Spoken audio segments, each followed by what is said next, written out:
It is the day before Thanksgiving, so as families are getting ready to prepare for those big feasts and maybe watch a little football, we thought that it might be the perfect time to meet a personal chef to some of the Minnesota Vikings. We are talking Vikes, the likes of Justin Jefferson, J.J. McCarthy, and Christian Darrisaw, all thankful for the man Julia Daniels introduces us to.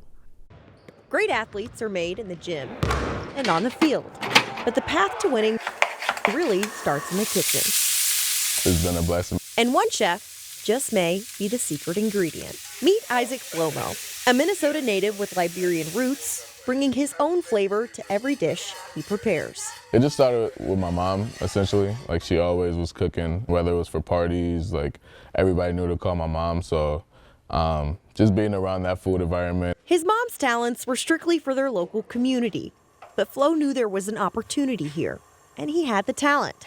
He was ready to take it to the next level. I'd always be posting food that I make, and people were just like, you know, let me get some. Like, can I get some? Can I get some? And I was like, why not? It took a while. It took a while to take off, but I just knew I had something at that point. When did it become too much just doing the plates out of your house? I was doing it consistently every weekend, and I had like everybody pulling up. I had Vikings players pulling up to my house in foreign cars. I remember Patrick Peterson, when he was here, I used to cook for him a lot. Like, he used to come and pick up food from my house, you know, so that was a crazy experience. From there, he decided to take his business on the road. The next step to that was just creating a food truck. I did that with my two friends, Joseph Tarway, JT, and Eddie Adige. So we started that. They would always come get plates too.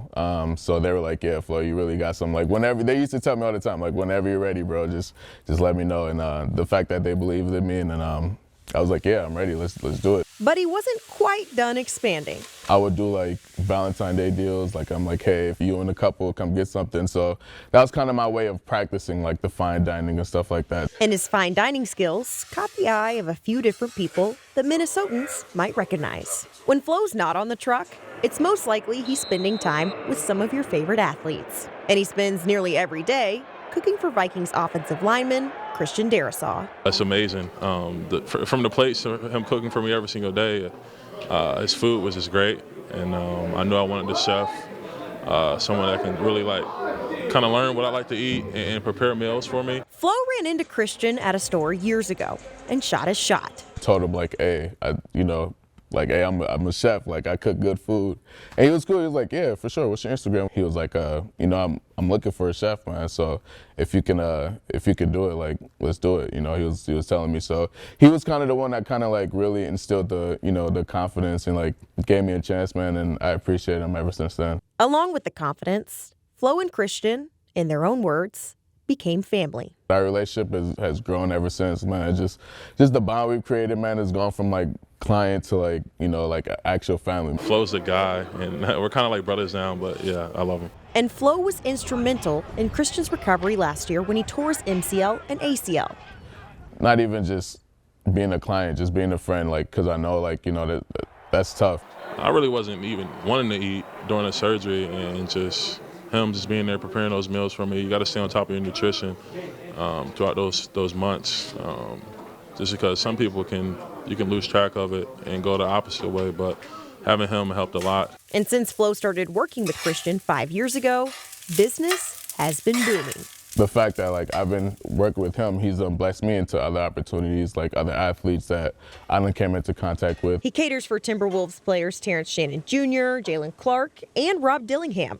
He's also a regular chef for Vikings players like Justin Jefferson and cooks for quarterback J.J. McCarthy a few times a week. Now he's cooking for guys on the Wolves, more guys on the team, and now he has a truck. I know he wants to do more things. I'm definitely proud just to be a part of that whole journey with him. It's just exciting to see him do so well, and I'm wishing him the best and just continue to grow this thing as long as I'm here. All those dudes are just cool, genuine people. Like, and that's one thing I'm starting to realize, man. And they're all cool, like you said, just being able to like just having them trust me, like I'm nourishing you, for this time. It does take a lot of trust. Where do you go from here? Man, wherever God takes me, I guess. Wherever I go, I just know it's gonna be good.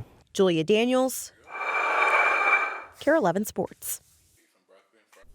That sure looks good. Flo and I actually went to high school together. Really proud to see everything he's accomplished.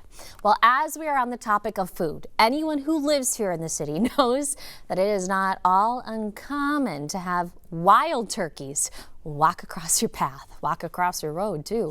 But why is it so common? Here's Jessica Hart. Hey, do you see that? I mean, these turkeys are everywhere in the city. They just act like they own the place. I mean, even the college kids notice them. Yeah, and they're huge, and people walk by them like nothing.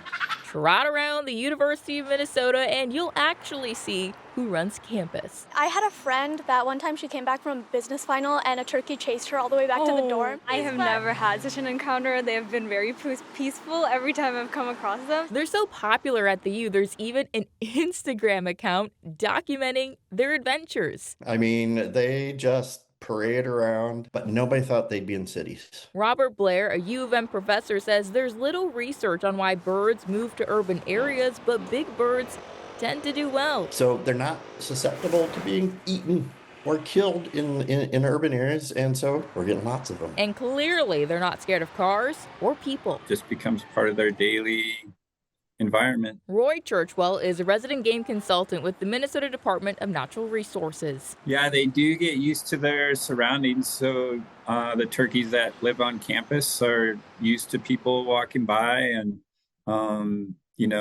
after a while, they just get to a point where it just doesn't bother them. A good rule.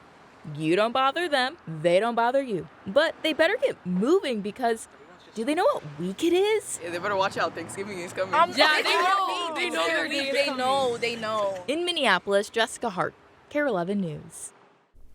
It's like clockwork up in Blaine by my parents' house. They cross the road at the same time every day, 9 o'clock in the morning.